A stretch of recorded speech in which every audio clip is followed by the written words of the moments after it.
નમસ્કાર મિત્રો, આજે કોળાનો હાંડવો અને હલવો બનાવીશું અને એમાં રહેલા બીટા કેરોટીનની સંપૂર્ણ માહિતી જોઈશું.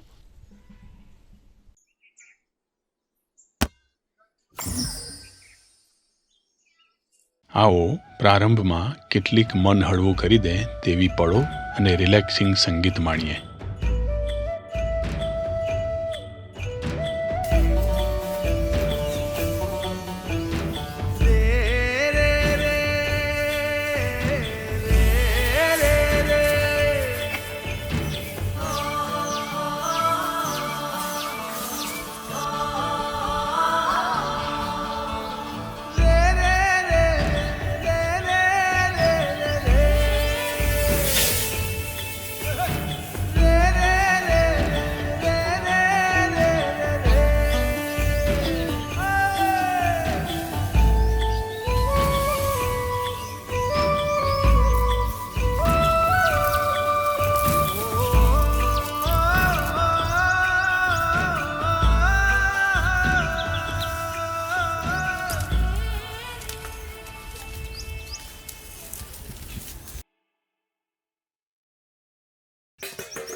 કોળું જે અંદરથી પીળું અથવા કેસરી હોય તેમાં પુષ્કળ પ્રમાણમાં બીટા કેરોટીન રહેલું છે. આજે એના વિશે આપણે એવી રોચક માહિતી આપીશું કે આપ હવે પછી એવા ફૂડ વિશે જાગૃત થઈ જશો. એક ફળમાં કેટલા બીજ હોય અને એક બીજમાં કેટલા ફળ સમાયેલા છે એ વિચારથી અધ્યાત્મની યાત્રા શરૂ થાય.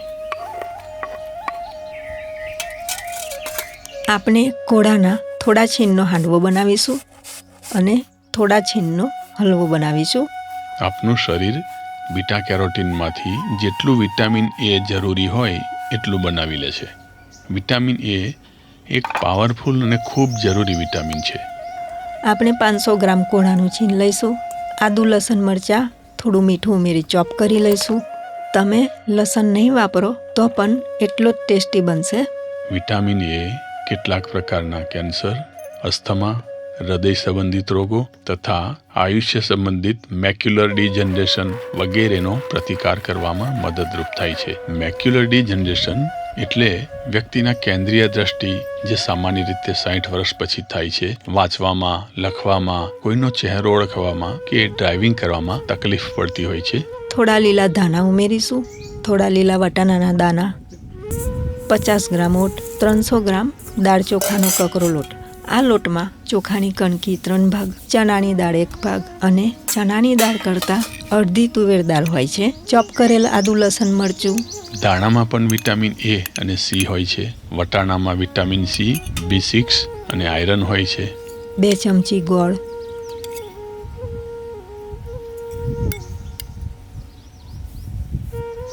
1 કપ દહીં. આપણે ત્યાં દહીંમાં ગોળ ઉમેરવાની પરંપરા ચાલતી આવી છે, પરંતુ ગોળ, ખજૂર, બીટ વગેરે સાથે દૂધની પ્રોડક્ટ લેવી એ વિરુદ્ધ આહાર છે. શા માટે? આપને ખબર હોય તો કોમેન્ટમાં જણાવજો. સ્વાદ મુજબ મીઠું ઉમેરીશું. 1 ચમચી હળદર, 3 ચમચી તેલ, થોડું જળ ઉમેરી બધું ભેગું કરી લઈશું.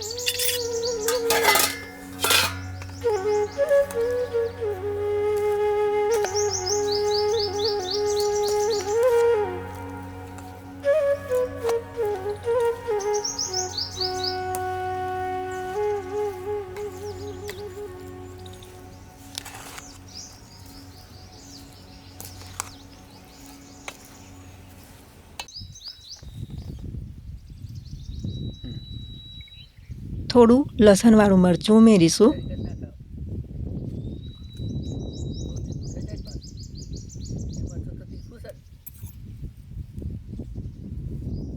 હાથથી મસળીને બધું બરાબર ભેગું કરી લઈશું.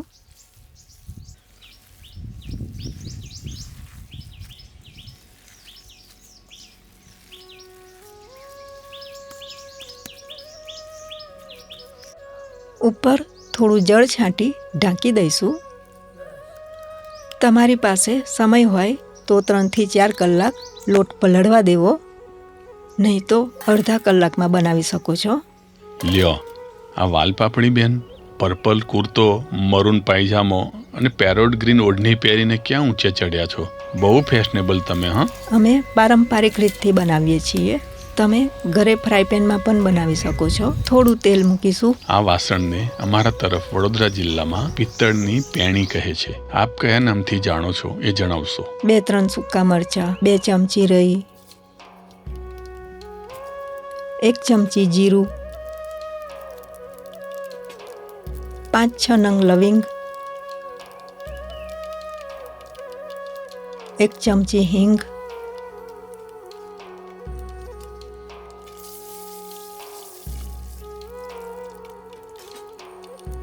2 ચમચી તલ ઉમેરી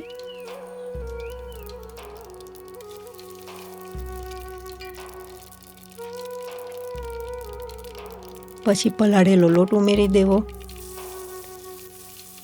હા, જુઓ, વિટામિન એ, ડી, ઈ અને કે એ ફેટ સોલ્યુબલ વિટામિન છે. એમને પીગળવા માટે સાથે ફેટ એટલે કે ઘી, તેલ અથવા માખણ જરૂરી છે, જેથી શરીરમાં ઇઝીલી એબ્સોર્બ થઈ શકે. એમાંય સરસવ, મગફળીનું કે કોપરેલ અથવા extra virgin olive oil best છે. કોળું એના વેલાથી તોડ્યા પછી મૂકી રાખો તો 2-3 મહિના સુધી બગડતું નથી. અને જે ફળ કે શાકની લાઈફ લાંબી હોય તે ખાવાથી આપણા શરીર પર પણ તેવી જ અસર થતી હોય છે.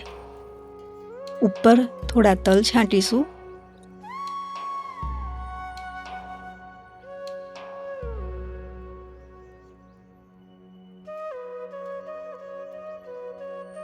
લોખંડની તવી મૂકી ઉપર સળગાવી દઈશું. આ રીતથી બનાવો તો નીચે થોડું ઓછું બળતણ રાખવું, ફક્ત ઉપર જ સળગાવવું. મિત્રો, દરેક ફૂડમાં કાર્બોહાઈડ્રેટ્સ અને ફેટ મોટે ભાગે હોય જ છે, અને એ આપણે જરૂર કરતાં વધારે લઈએ છીએ. એટલે અમે કોઈ પણ ફૂડમાં એ સિવાયના તત્વો જે આપણા ખોરાકમાં ઓછા હોય છે કે નથી હોતા એના વિશે જ વાત કરીએ છીએ. મારું બેટું કોઈક વાર પ્રશ્ન થાય છે કે આ હાંડવો બનાવવાનું સાયન્સ કોને શોધ્યું હશે? જામફળ તથા આંબા જેવા વૃક્ષમાં એક ઝુમખામાં ઘણા બધા ફ્રૂટ લાગ્યા હોય તો કોઈ પણ સારા 2 ફ્રૂટ રહેવા દેવા અને બીજાને તોડી નાખવા, જેથી તે બંને પૂરી રીતે વિકાસ પામે. પોલિનેશન એટલે કે ફલિનીકરણ માટે મધમાખીઓ અને પતંગિયાઓ જરૂરી છે, પરંતુ પેસ્ટિસાઇડ આ બેયનો દુશ્મન.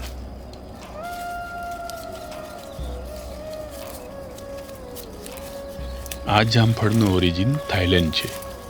એમાં તથા આપણા દેશી જામફળમાં વિટામિન B1, 2, 3, 5, 6 અને B9 તથા વિટામિન A, E, K અને C અને મિનરલ જેવા કે calcium, copper, iron, magnesium, manganese, phosphorus, selenium અને ઝીંક હોય છે. અમારી લીંબુની વાડી. લીંબુના રસ કરતાં લીંબુની છાલમાં વિટામિન C વધારે હોય છે. એમાંય પીળા લીંબુ કરતાં લીલા લીંબુમાં વિટામિન C વધારે હોય છે.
15 મિનિટ પછી ખોલીને જોઈ લેવું. ઉપરનું પડ તમારે જોઈએ તેટલું કડક થવા દેવું.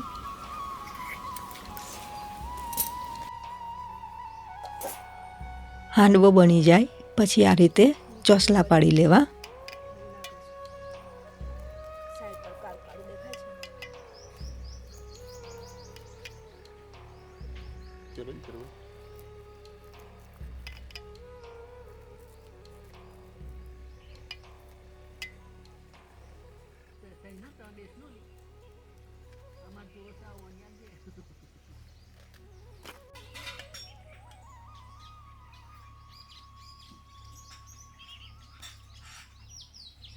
હવે આપણે કોળાનો હલવો બનાવીશું.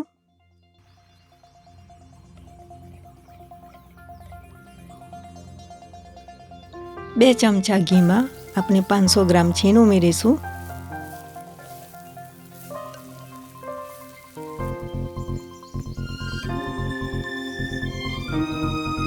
પંદર મિનિટમાં છીણ શેકાઈ જશે પછી 150 ગ્રામ ગોળ ઉમેરીશું.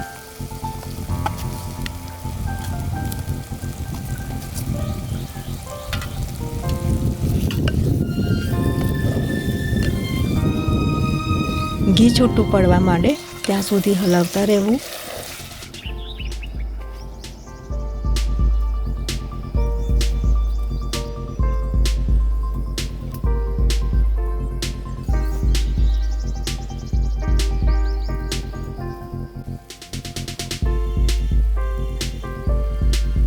ત્યારબાદ કાજુ, બદામ, કિસમિસ,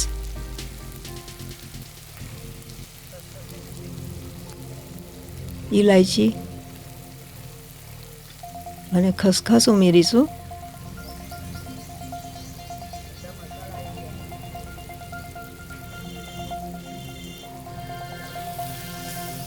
હલાવીને નીચે ઉતારી લઈશું. મિત્રો, સરગવાની સિંગમાંથી આપ કઈ કઈ વાનગી બનાવો છો એ જણાવશો?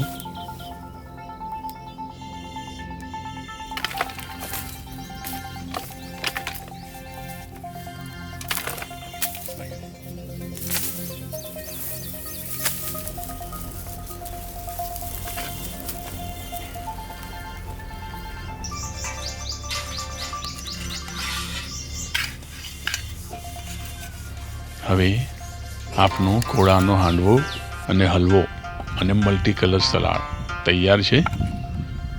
આપના દરેક ભોજનમાં પ્રોટીન, વિટામિન અને મિનરલની હાજરી હોવી જરૂરી છે. ખાલી દાળ ભાત શાકમાંથી ખાસ કંઈ મળતું નથી.